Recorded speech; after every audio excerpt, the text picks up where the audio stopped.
Welcome to Unlocked. I'm Dr. Joel Swakowski, and in this show, we explore how truth comes to life through real stories and real people.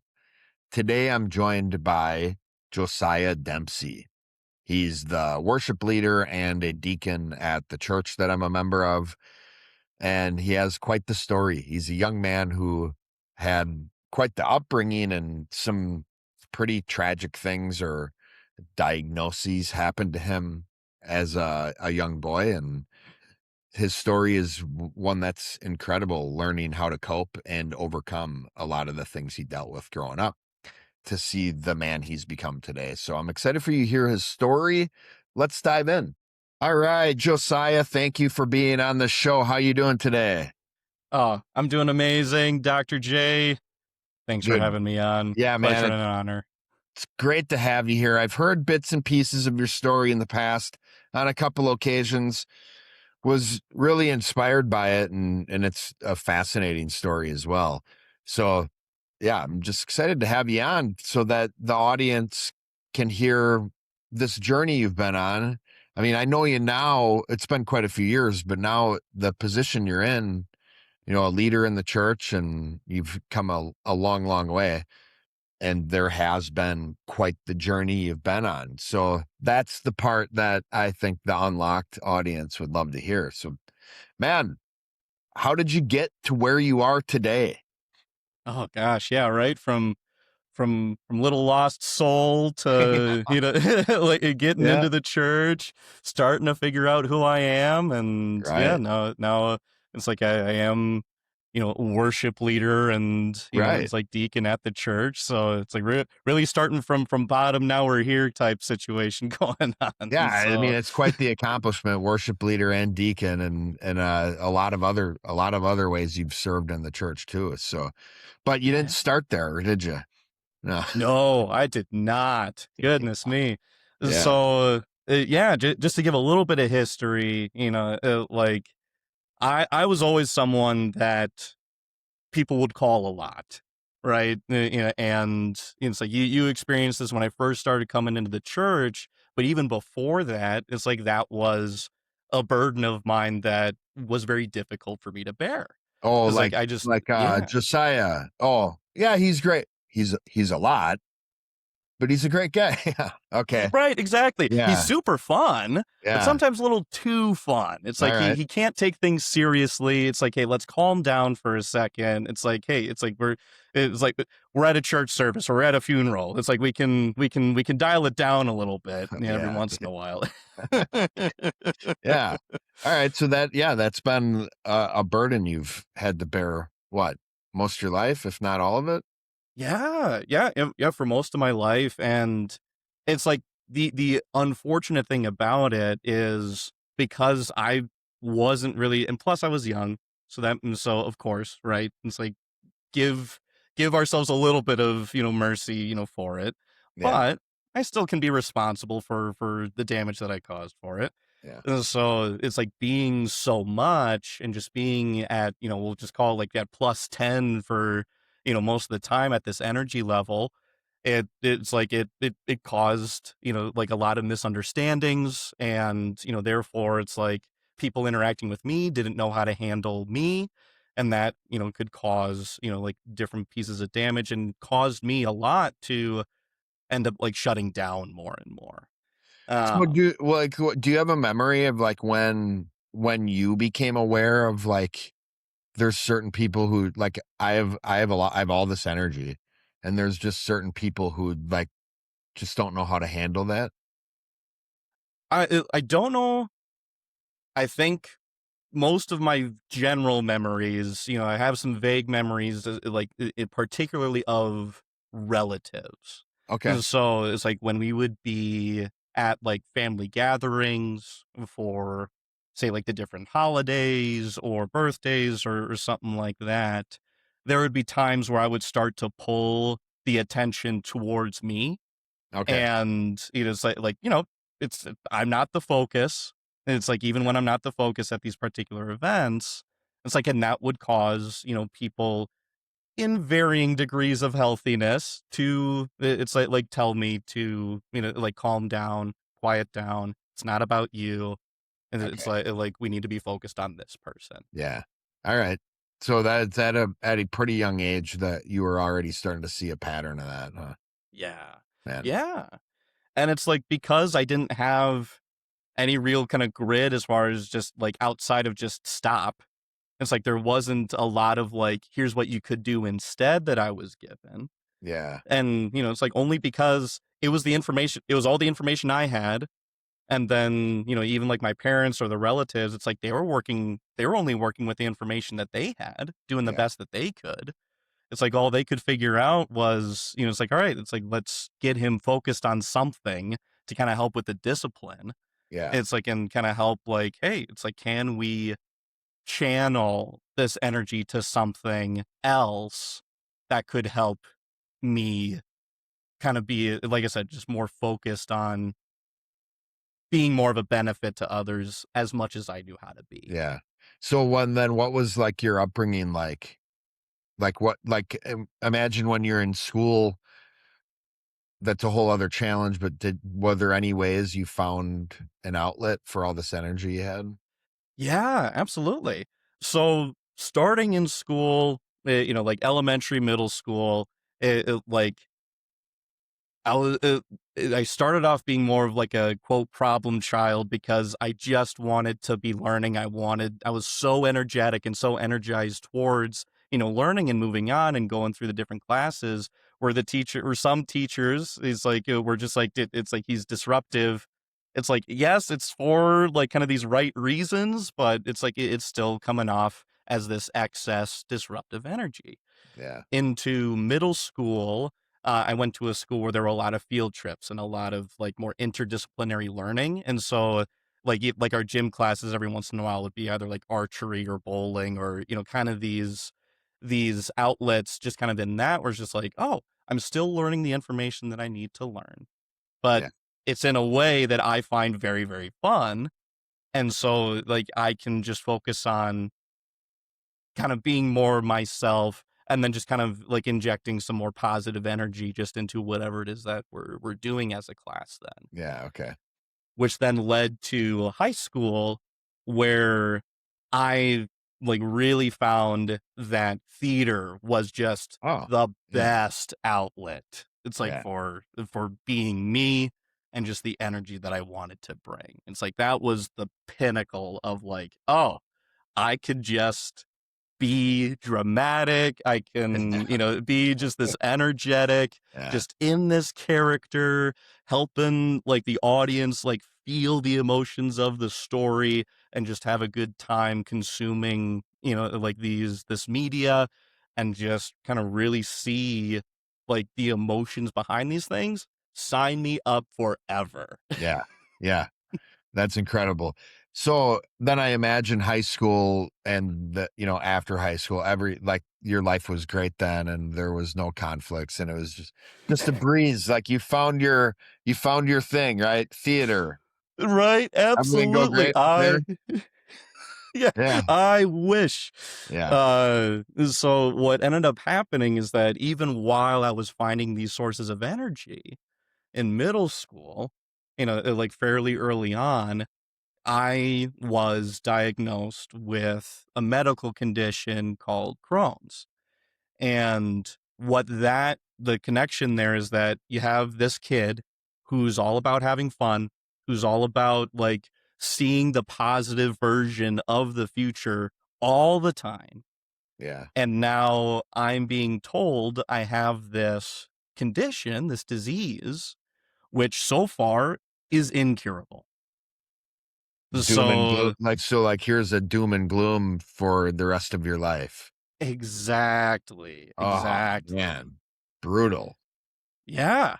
And that it was so hard. It was something that I hadn't even like kind of remembered until the last couple of years because it was so traumatic for me. Yeah. And that was actually like the first time that I had come up against mental health or, mental illness really. Okay. It's like even at this, I was in third or fourth grade, like being Man. diagnosed with this. Yeah. Yeah. So that's a really young age to start having mental health issues. Yeah. Absolutely. So how And did yeah, what was that journey like then? I mean, because you have Crohn's. So what is Crohn's?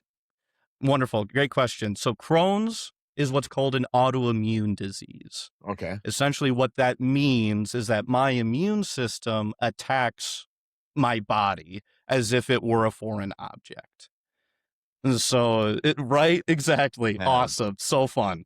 It's like Yeah. just the body trying to do its job, but like some wire gets crossed kind of within the function of my body. And, it's like, and Crohn's happens in the gastrointestinal tract. And so think like lower intestines or small intestine, large intestine, that sort of thing. That's Okay. where it's most common. So, So a you lot of know, digestive issues then? yeah. In fact, it before I was fully diagnosed, it was to the point where I was underweight, under height, very malnourished. It's like until we, got the first scans, figured out what was going on, and then started me on the treatment. Okay. And like, yeah, and just a lot of pain, a lot of fatigue, and like just the lowest appetite you could ever see in a third or fourth grader. Yeah. Oh, that's awful. Okay. So then how did that translate into mental health issues? Yeah. So what happened in my head was I connected this disease, this incurable, painful, just like downer, disease as this will be my forever life.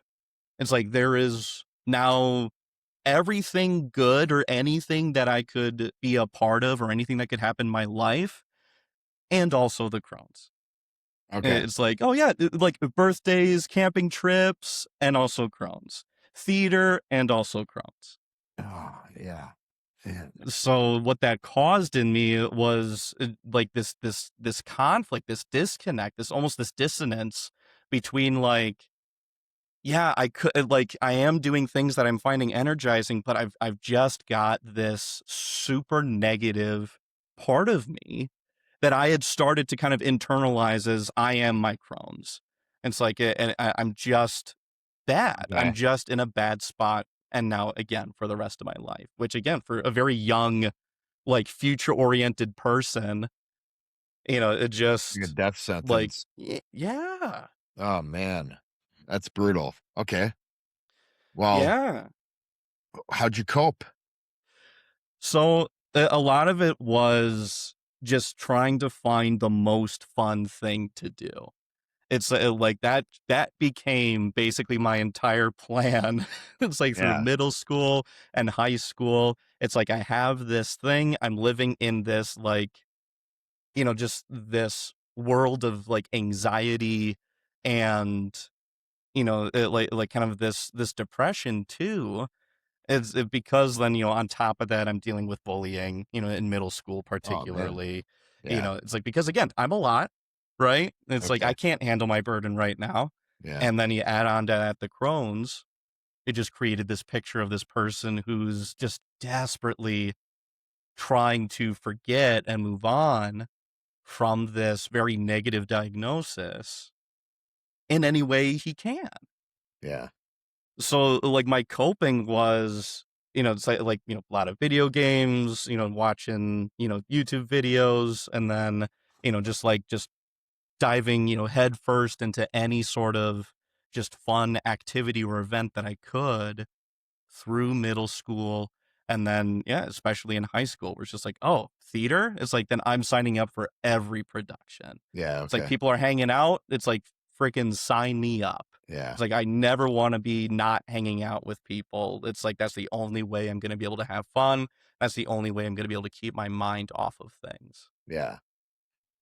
Man. All right. So then where'd that lead you? I mean, it sounds fine, but I guess at the core though, it's just like maybe just trying to distract yourself away from this disease you've been, give Yeah. that you're burdened with. Yes, absolutely. It was absolutely like a distraction. It's like with it. And because I was essentially treating that as like the thing to like cure like my emotions about the disease. it's like I wasn't dealing with kind of like the underlying issues.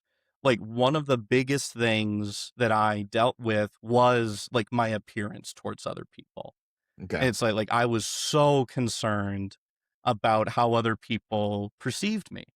All It's right. like and how other people saw me. And so it's like I would just try to fit in as best I could, even if it wasn't really what I wanted to be doing or wasn't really how I wanted to be acting, because all I wanted was friends. All I wanted was people to hang out with and have fun and, kind of have that peace there. And just like one of the biggest things too is because I was so afraid, just riddled with this anxiety about the future, very rarely would I be the one, like, actually reaching out and asking people to hang out. It's like, I Okay. would want so badly to hang out with everyone I could, but I would never wanna step into initiating that conversation with people. Oh, so just I kind of like just waiting for people to initiate with you, but yeah, there's a risk in asking somebody and maybe the fear of rejection and all that can play a part, but Yeah, man, absolutely. And it's like and what happened is it's like all those little interactions, because I never dealt with it, I never kind of resolved that, that contradiction really. It's just like it just compiled and compiled and compiled, to the point where I was so deep in a hole that, in my junior year, and not to mention that, you know, I had a first girlfriend very early in high school, and I did not handle that well. Again, always wanting to have fun, but it ended up being at the cost of doing the right thing. And yeah, it's like okay, we're doing, I did the wrong things because I was focused on just having fun. yeah, And, it's like with the wrong that I had done at that point, I was so justice like oriented. It's like I just condemned myself for anything that I did wrong. okay, And so it's like as kind of another layer in this, it's like I'm wanting friends.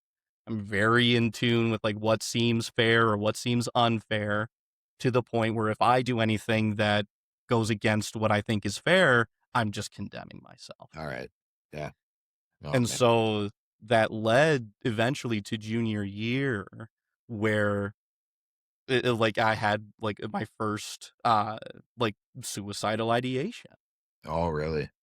Yeah. Wow, it's so So young too. yeah. Junior in high school, and so yeah. Yeah. So then Yeah. what's that like? What like how do you get through something like that?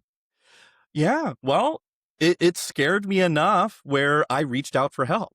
It's Okay. like I did like the next day. I remember it's like I went to my dad and was like, I need help. It's like like this happened. I had this thought and it scared the crap out of me. And it's like how can I figure this out? It's like, can you help me turn this around in some way? Let's figure out like what's actually going on. And like, he was great. Both my parents, it's like when, they both became once they both became involved in it, it's like we're great, very patient with me. Yeah. Because at this point it's like I knew I wanted help, but I was still on like what's gonna be the most fun for me. I still that was still just the driving point in the back of my head of just like what's gonna let me have fun, even as I'm trying to figure out like maybe that's not the answer. Yeah. So started actual therapy, which helped kind of take care of some surface level issues, but it still wasn't digging into like the real causes behind, like really digging into what my plan is and Okay. how can we turn this around. All right. Man. So then what was the key? Because eventually I mean, you did overcome all this. What was Yeah. the answer? Yeah. So the first step in figuring out that answer was actually I was to the point of, this depression where I'm just lounging about at home. I'm not participating in any sort of social concourse or, intercourse. It's like I'm shirking my different responsibilities within the house. And there was one point where I've just got this dark cloud. I'm playing my video games. And my mother actually came in and was like, you've got one choice.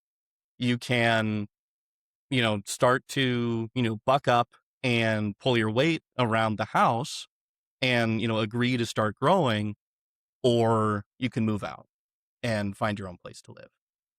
And you Oh, have tonight to think about it. oh, brutal. Okay, so you're living with your parents. How old are you at this point?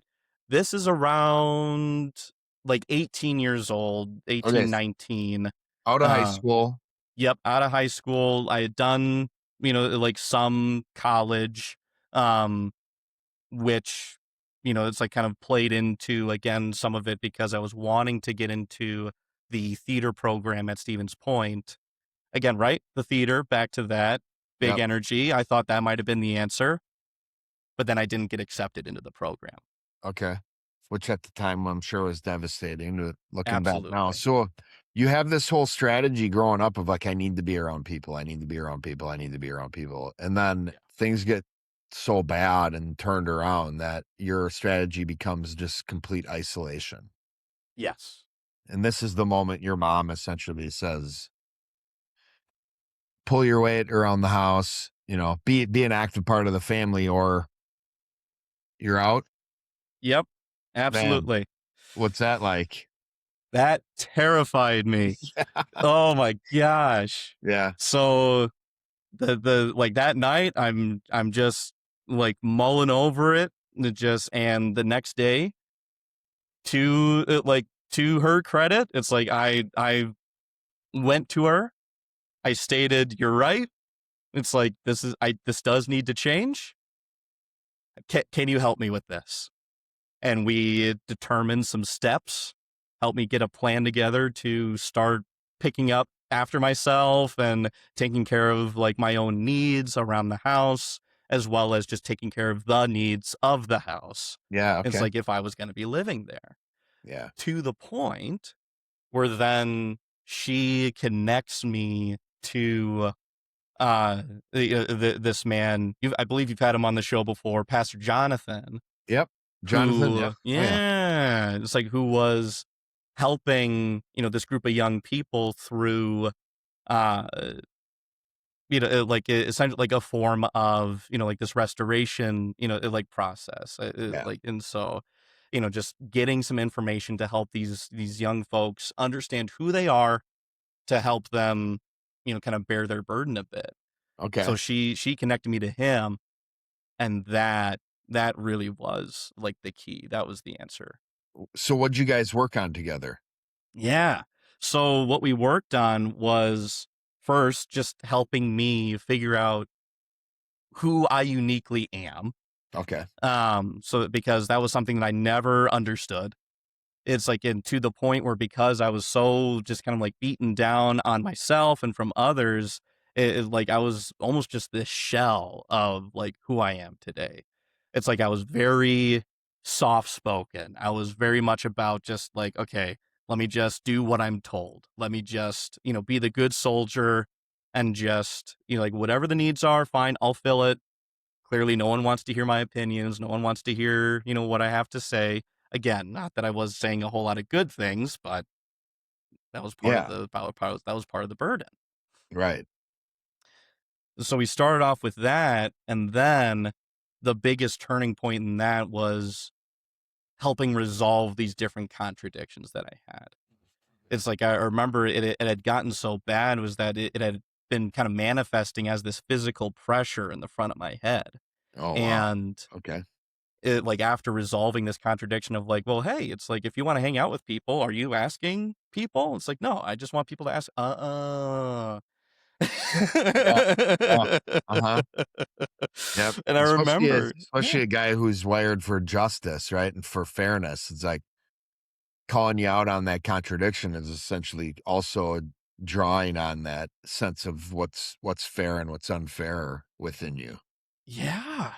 And I remember, it's like that night, it's like this kind of fog, like literally felt like it was wiped away Okay. after being aware of that contradiction, and just being like, oh, all right, I was wrong.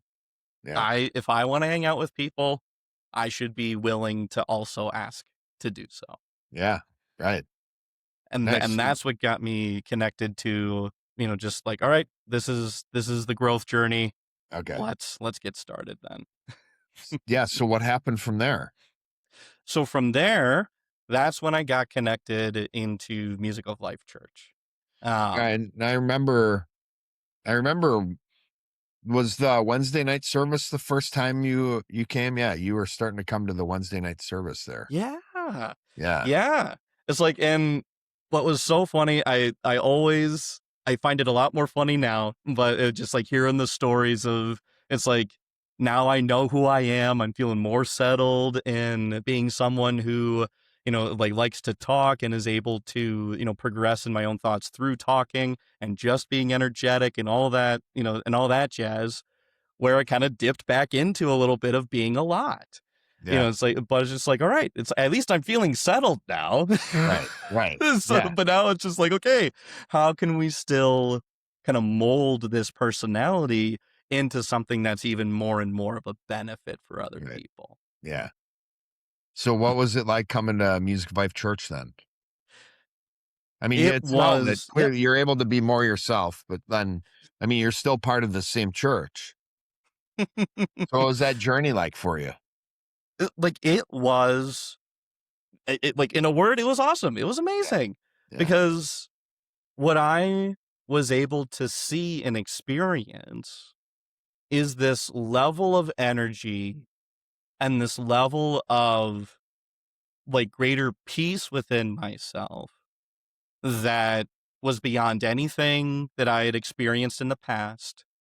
It's like to the point where now it's like, I know who I am. I know how I want to interact with people. I'm learning how I want to interact with people. I'm learning about the value that I bring and the value that other people have. And to the point where it's just like, oh, yeah, it's like I just have Crohn's. It's like Yeah. this is no longer a part of me. Or this Right. is no longer a part of who I am. Right. It's like it being able to just focus on bringing more to, like this church that has accepted me, that has taught me so much about how to be me. I was able to essentially kind of start dissolving and start kind of shedding away these pieces of myself that had become distractions. Right. So then what happened with like the mental health issues, like the depression and all that type of stuff while Yeah. you were like, Well, so yeah, no, great question. Like as I was going through like our restoration process, properly, and I was just, leaning into uh like healthily like hanging out with people, it like the depression like ended up becoming a second thought, or an afterthought itself. And so like I found myself having more energy, more and being more clear headed because I was embracing the truth of who I was, yeah, okay. and the truth of the community that I was now a part of. Yeah. Um, and like the truth around God. It's Mm, like that was not something that I had for a while. yeah. It's like I'd grown up, non-denominational Christian. It's like went to these different churches that, it's like gave a lot of information, but not a lot of application. It's like Okay. this was the first church that provided the application as well as the information. All right. And so Yeah. that just gave me a clear direction and a clear line of sight towards here's where we can be going. Kind of On what? towards like, Yeah. yeah, this, you could call it like this sanctification basically in Oh, myself. nice. Yeah. And on what to do, it sounds like a lot of your life was the challenge of like people saying, calm down, don't stop, or even just like the Crohn's where it's just like you try to distract yourself from it. And it's like finally you find answers for what you can do and who you really are. And that would Yeah. be like this sanctification process is this just growth and becoming more and more holy via, just God cleaning you out essentially. Yeah. Man, that's incredible. So yeah, I mean, this is so now you're still just like 20 at the time though, right? Right, basically. This is Yep. what, how many years ago is this now? Gosh. So I had started coming around in like 2019. I believe I became a member around that time. Um, and I want to say it's like I really started kind of embracing more of who I was around even like the 2020, 2021. Through Is when I COVID? yeah, through COVID. It's like when we went virtual. It's like and when we, split as a church, it's like in Yeah. that Yeah, and to be clear, split meaning multiplied. Yeah. Yes, multiplied. Yeah. Yes, that's thank you. Yes. Yeah, I'd say the same thing, split, but I know there's like I want people to know like this is a really thriving time for our church. So for you too, Yeah. like how was the pandemic for you? Like, honestly, it was still very good. It's like we have many great people in our community, especially at that time. It's like and just kind of embracing the virtual nature of the world. It's like still allowed us to be even more connected than it's like where what we would have been. It's like even like before COVID. And it's like because we knew the importance of this community piece, right? Yeah. It's like we can't be isolating. It's like we can't be doing that. Um, it's like it was still a little, hard for me. It's like because even in that time, it's like I was still figuring out my process for like reaching out and for, like being a part of a group that was concerned about its members growing. Um, and it's like even kind of like after COVID, it's like kind of through those next years, it's like, yes, it's like I'm doing better. I have a much firmer foundation underneath me, but I've still got a little piece of me that's like, "Oh, I can use this to have better fun now." Yeah, okay. So so there's still quite a story from like getting healthy, coming around Music Life Church, growing in who you are to where you are today. So Yes. like how long and what was that path for you to What I become worship Yeah. leader and deacon and all this? Yeah. What I would say is that like that particular kind of like arc started right around like 20 like end of 21 into 22. So, like I said, I have this firm foundation. I've got this idea of like, okay, hey, it's like I can have healthy fun now.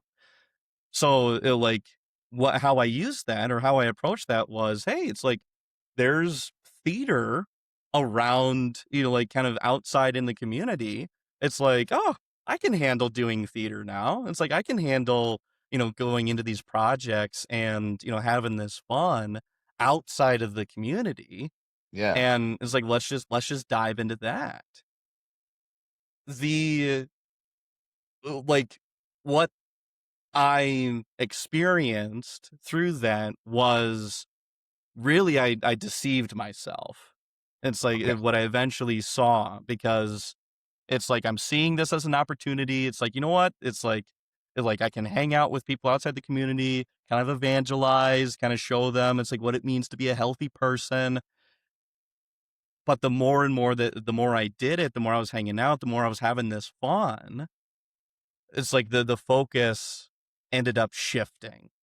It's like it kind of it twisted a little bit.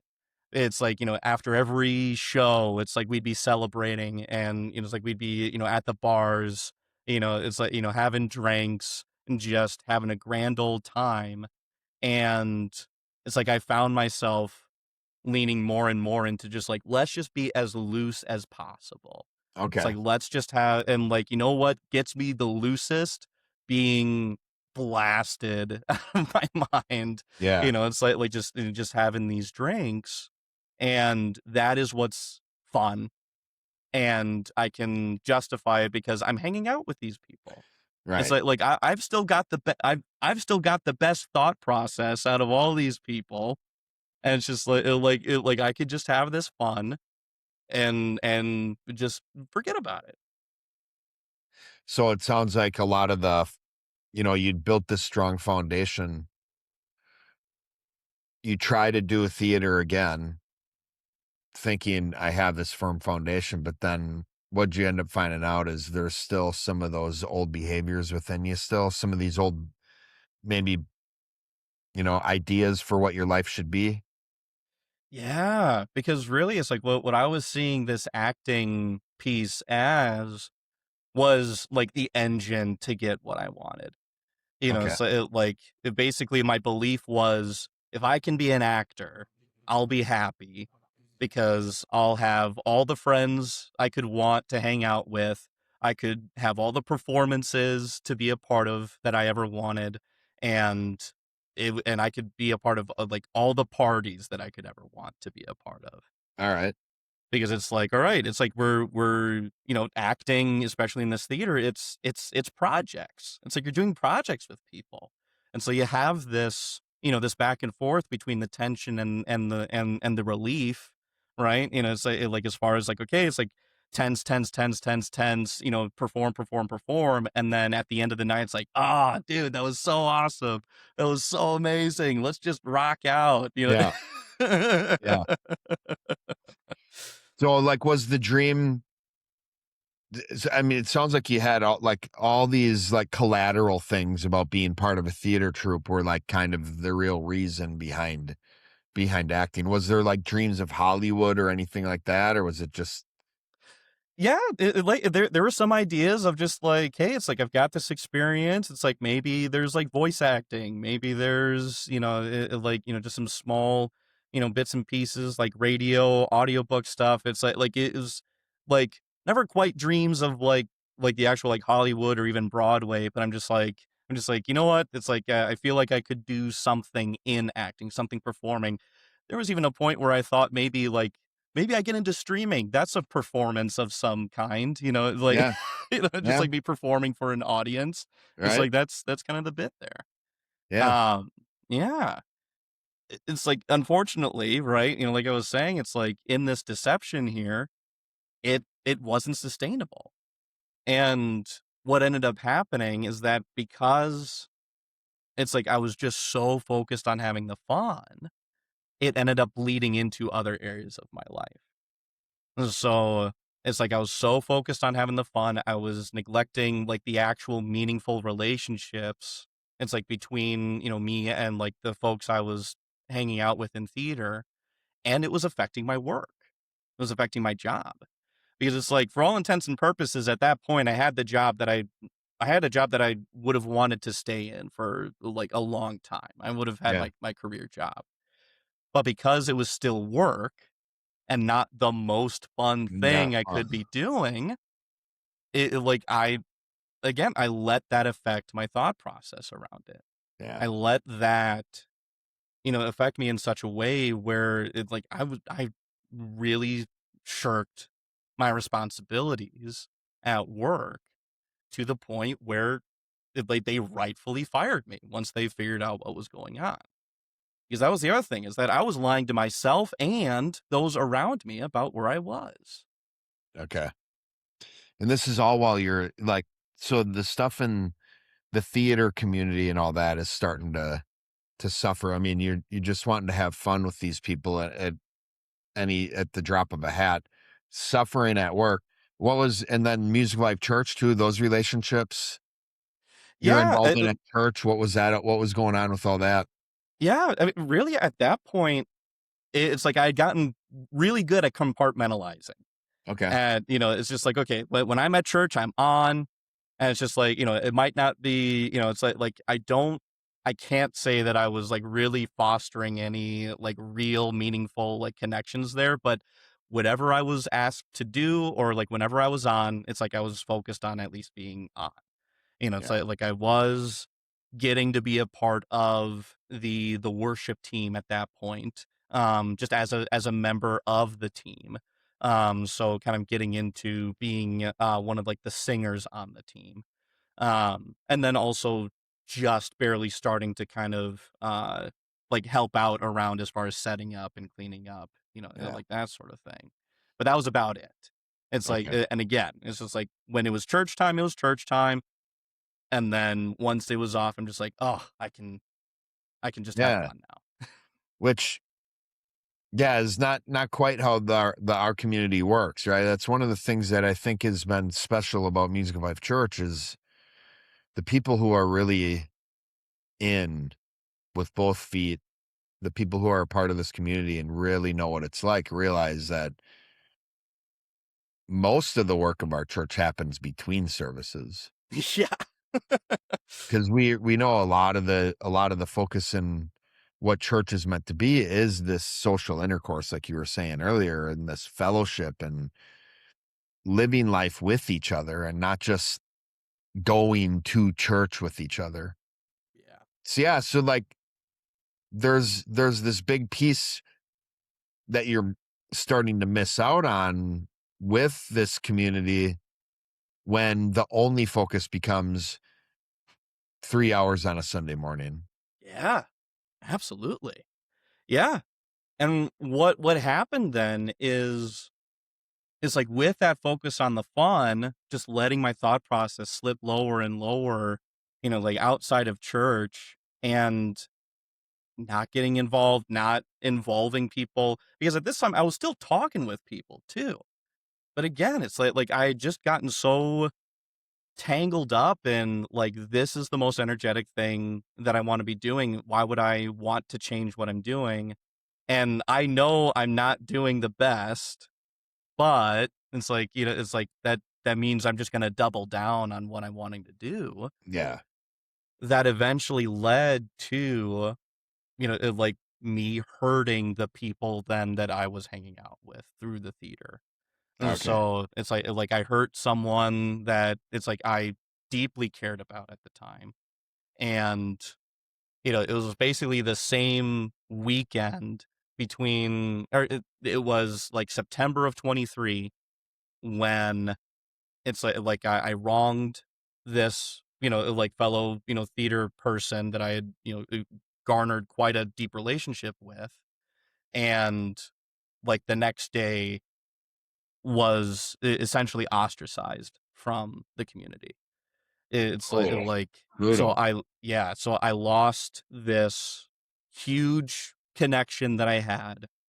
Um Again, understandably so. It's like I chose, to get like, super drunk. It's like I wasn't choosing to be healthy and it led to treating someone poorly. And, And the it's like result is you're ostracized and likely starting to feel like that 20-year-old kid again, locked in his bedroom, yeah. isolated from, feeling alone. Yeah. Yeah. Yeah, like in like I remember feeling just almost just as low that night or like the night after as I had back then.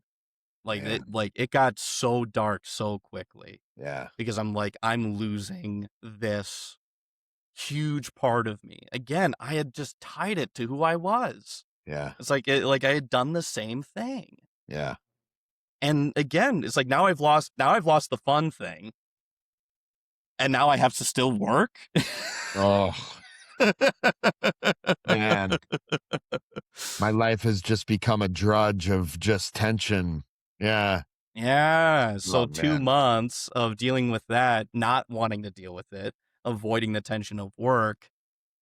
Beginning of December is when I was terminated.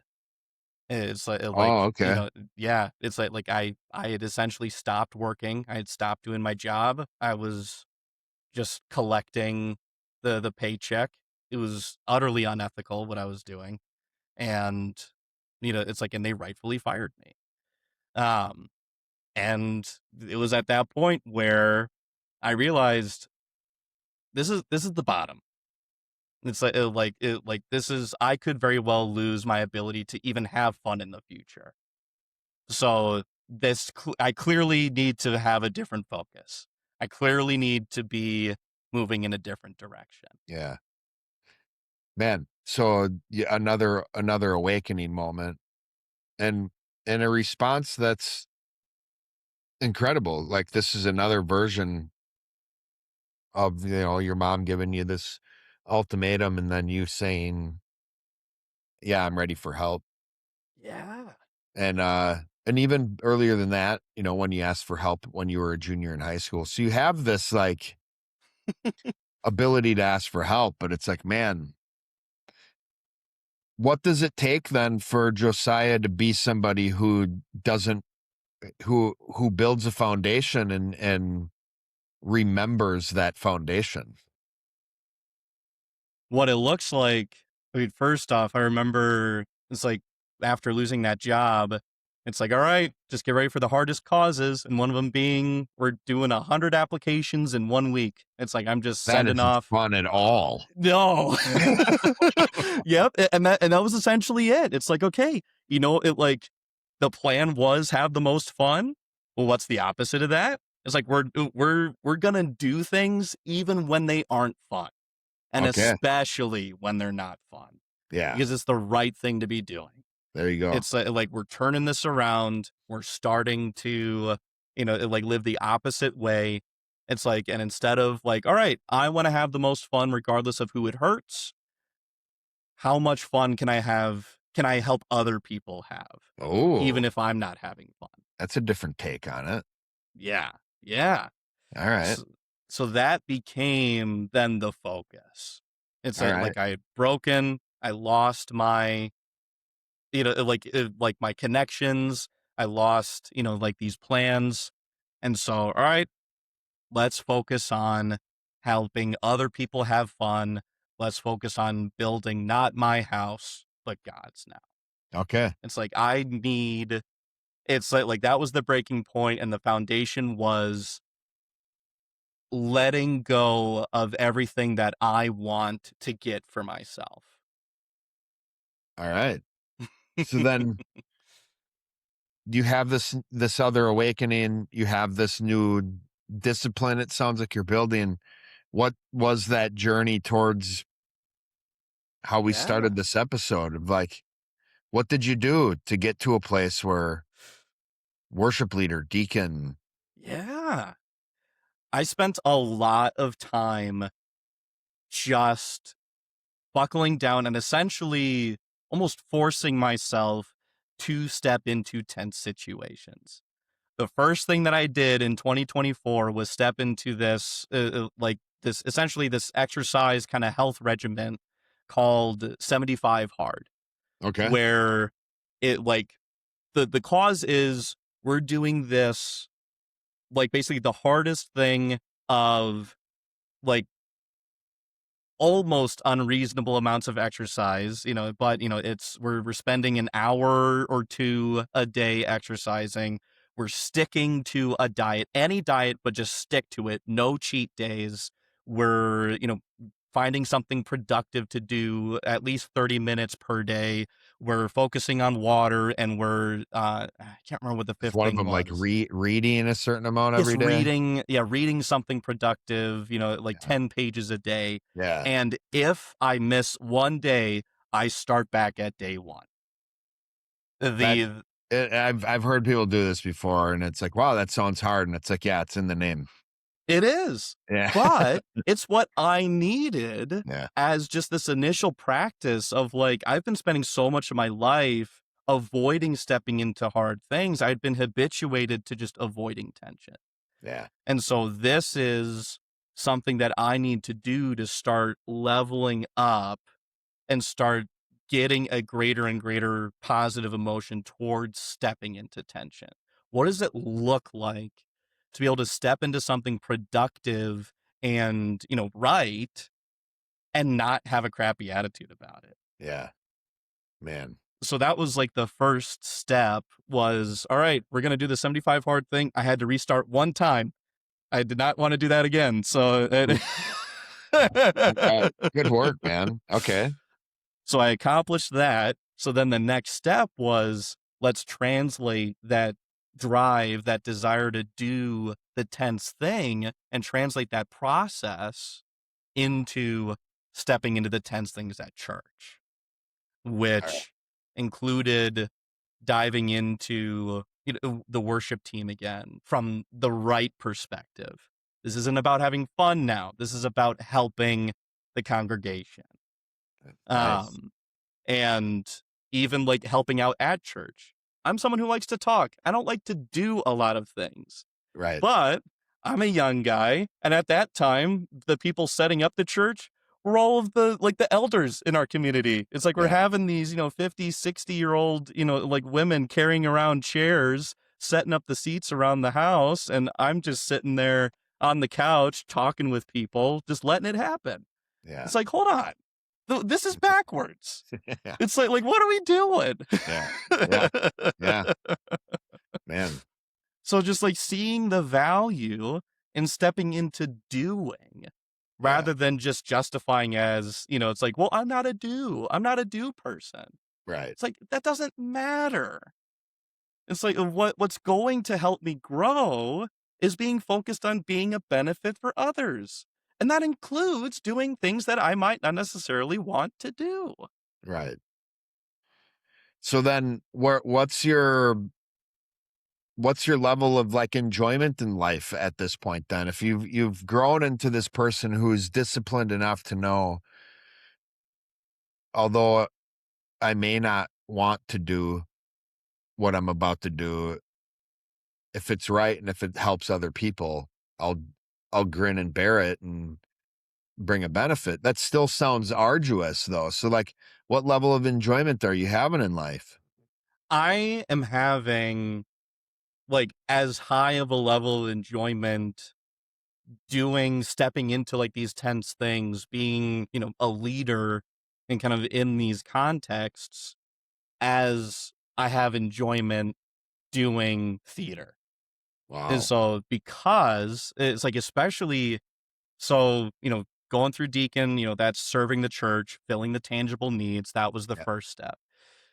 Becoming the worship leader, it's like I needed to again shift my focus outside of myself. And what I began to see is that, oh my gosh, I get so much more energy.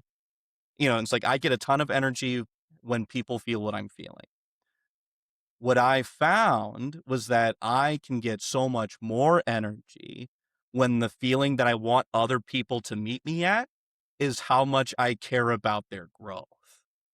Oh, wow. Okay. So it's like, especially when it comes to like being a worship leader, it's like my job is to bring people in and be able to flow and just, like be able to not be distracted in sending their value back up to God. It's like Yeah. just being able to let him in and flow in the spirit here.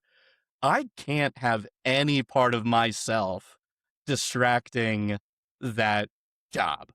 It's Yeah. like anything that I might want for me has to be put away. Yeah. Oh man.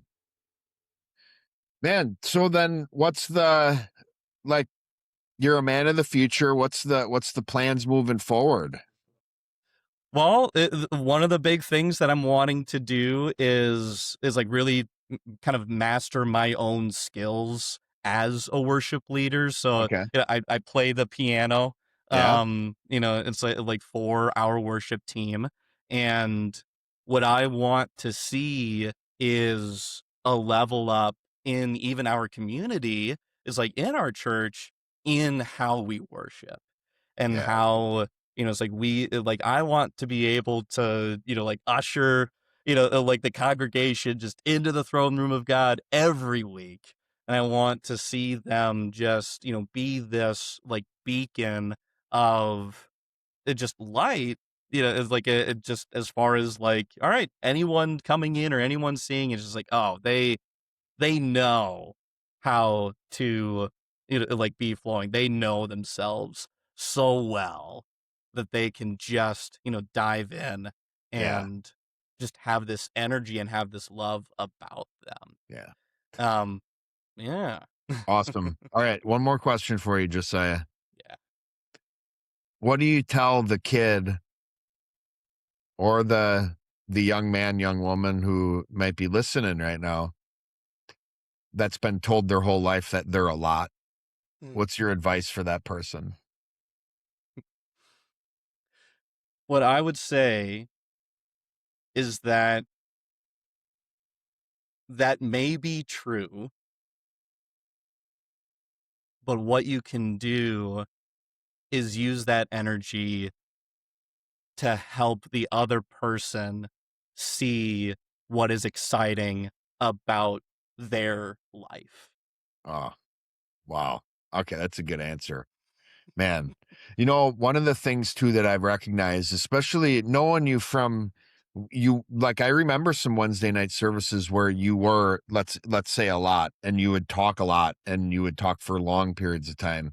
And learning how to manage that and deal with that in a way that isn't bullyish or bullish or however you want to say that. Um, and seeing you become this still high energy leader and man when on some level I like I like being around people who are a lot or too much because it really really quickly gives you a gauge on the maturity of the people around that person. Whereas like unfortunately it really quickly exposes how mature other people are and how like how often was it when people are telling you you're too much, calm down, be quiet, was it them themselves not being able to handle the tension of your energy or not knowing how to be a leader to you when you needed it to help you redirect it in a healthy way. Yeah. Yeah. So Yeah. I that's another way that I appreciate you. I appreciate the energy you bring. We need it as a community. The world needs it. And I know it can be uncomfortable just the same as people like me can be uncomfortable who can't help but just teach people at the drop of a hat and just explain and be a corrector and just always have well actually so I on the other end of the spectrum I can empathize with the challenge, but I really love your journey because I think your story in and of itself, I love the advice you gave, but really I think what it came down to is you finding out who you are and learning how to channel that into being a benefit to other people. We say to the people like the gift of exhorter like you have is like you always want a party, right? You've Yeah. been saying have fun, but it's like let's have a party. So what's the answer then, Josiah? Is like, do you know how you can have a party every single day? You can throw other people parties. Throw other people parties. You can throw someone else a party every single day. And a lot of that is from finding little ways to celebrate people and to affirm people. It doesn't have to be balloons and presents. A party can be let's go and get a cup of coffee or I'll buy you a cookie or what. Yeah. There's a thousand ways that this could happen. So I appreciate you. I appreciate your energy. Thanks for being vulnerable today. There's a lot in your story that I've heard and a lot I learned new today as well. So thanks for being vulnerable with the unlocked audience. And man, I really appreciate you being on and sharing your story with us today. Absolutely. Thank you so much for this opportunity. Like I said, honor and a privilege. Love being able to finally share my story in a way that is like, yeah, hopefully can help some people. So, I think it will. I really do. So thanks again, man. And yeah, we'll see you soon. All right. Thank you for listening. Thank you, Josiah, for joining me once again. And now it's my turn to dig into that story a little bit more. One of the things early on that struck me was him at a very early age being aware of this, you're too much, and really trying to operate outside of that from that point, which is going to be really tough. It's going to be really tough for someone who's in third or fourth grade to have the ability to bear that, to channel that energy in a way that's constructive for other people. I mean, how many third and fourth graders do you know have a pattern of being focused on other people and leading other people? How many third and fourth graders do you know that aren't just all the time doing what serves them? Right. So what happens is we all at some point get socialized. We all at some point are treated in a way or perceive ourselves in a way where we want to conform to the world. And, one of the analogies that I've heard is, we all are butterflies, meant to be butterflies, right? We're in a cocoon, we break free from it, we become a butterfly, and then through interactions we have with other people as we're operating freely in our uniqueness as kids, we end up putting a big woolly coat over our wings and muting out that person. So a lot of the transformation that I've seen people go through the restoration process, like Josiah went through, or through instant impact, like Flosis, which Josiah also went through that as well. The transformation is going back to who you were before your uniqueness was socialized out of you, before you conformed to the world. This transformation is really a going back to who you were originally meant to be. So it's cool to see Josiah's story get to that point, and to see where he is today is learning how to operate the same way he did as a boy. This kid who has all this energy, who just wants to have fun. How can we channel that in a way that's disciplined, that brings a benefit to other people, and isn't muted out at all, but is just channeled the right way, right? One of the things that was kind of sad, and I love how he pointed this out, is this Crohn's disease, that he's diagnosed with, and is still, is, as of today, still, there's no cure. Something he's learned to deal with. When, the immediate impact of that for him was to identify himself as such. So there was no part of how he imagined his life where Crohn's disease wasn't part of how he identified himself. And it was this great example of the model I've covered in previous episodes. It comes up a lot, especially with the people who've been transformed. Part of that transformation is finding out who you were originally meant to be. The are, do, have model. Who you are determines what you do, determines what you have. That's the way God sees our uniqueness. The way the world wants to conform you is what you have determines what you do, determines who you are. Now, if I follow the have, do, are model, it makes sense Josiah would come to the conclusion he does. I have the Crohn's disease. If that's who I identify myself with, then that limits what I can do, and that limits who I am, or what my R is. So that's one of the ways that can be damaging. The symptom becomes the identity. So it was through his story, we saw the key for him was determining and finding out, discovering what his uniqueness is, and being able to channel that and live that out in a way that brought himself and other people this positive energy and this positive benefit. The other thing that kind of streamlined through his entire story, he talked a lot about, this goal of always just having fun, right? Really at the core of it, though, that's not wrong to want to have fun. We all want to have fun. It's all like, kind of like we're all wired for happiness, right? We want to have a good time. I often see in Josiah's story, though, really this desire to have fun at the expense of other people was where he would often get off track, and even at his own expense, losing his job, for instance, or the conflict that happened with the theater troupe. A lot of that is really in relation to, he talked about tension and relief, right? So this desire to always have fun was really a lot of times the distraction from what was tense or uncomfortable. So tension is just like stored energy, right? Tension is just like this push or this pull, this pressure, applied pressure. Now, there's really 4 ways we can handle tension based on the 4 thought processes. The worst way is we put tension on others. That's like being a bully, right?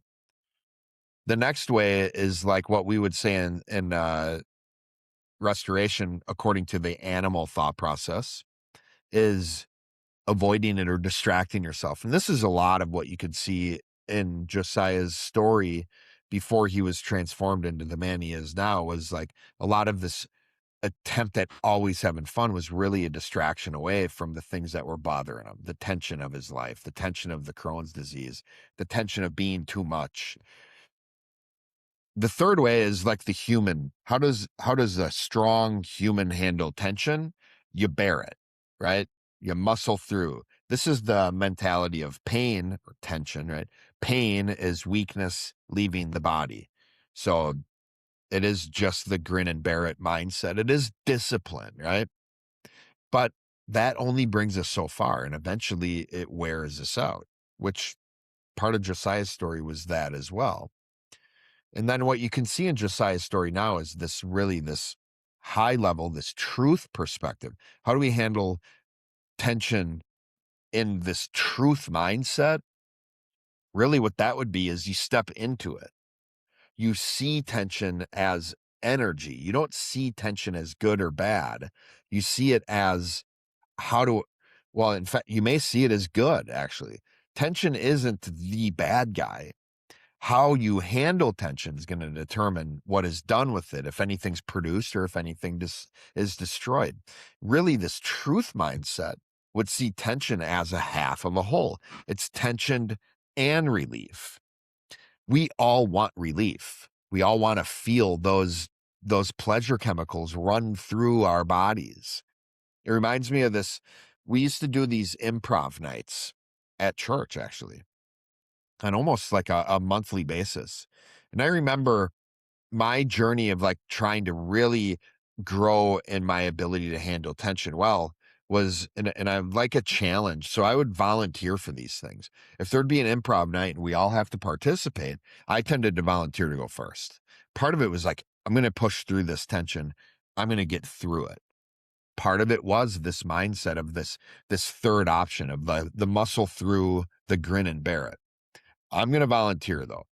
And I remember one improv night in particular, I was so nervous to volunteer, so nervous to improv, but I did it anyways.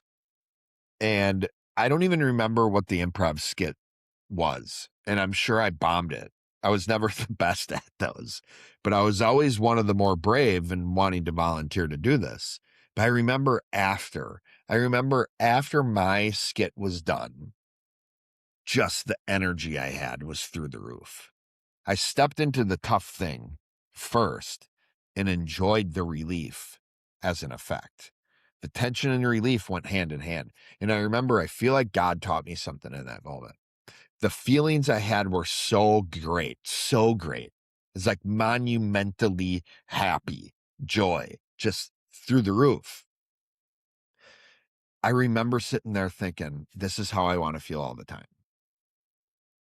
What makes me think I'll ever be able to feel this if I don't step into equally the same amount of tension? The reason I felt so elated in that moment was because I stepped into something that felt really, really uncomfortable and tense for me. And that's where these are two halves of the same whole. That's where it's justice. What you reap what you sow. And that was a turning point for me in my life, of starting to see tension as energy, starting to see tension as fuel and not the bad guy, and starting to desire to grow my ability to hold tension, my capacity for tension. And I'll tell you, the more capacity you have for tension, the higher capacity you have for the relief, but also the more God can trust you to step into really uncomfortable things that will advance his kingdom. So, how do you handle tension? Thanks again to Josiah for being on the show. That's it for today for Unlocked. I'm Dr. Joel Swakowski. You can find Josiah on social media. Pretty easy to find on there. If you're more interested in your own mental health journey and want to learn and find some ways that you can grow, you can go to flowsets.com and check out the Instant Impact, the program they have for sale there. You could also go to musicoflifechurch.com and check out the restoration process that helps you understand who you are and how to deal with the burdens of what it means to live in and on this world. So go check out those resources. Keep learning from Josiah's journey. Thank you for listening. Keep seeking truth and keep living it out. See you next time.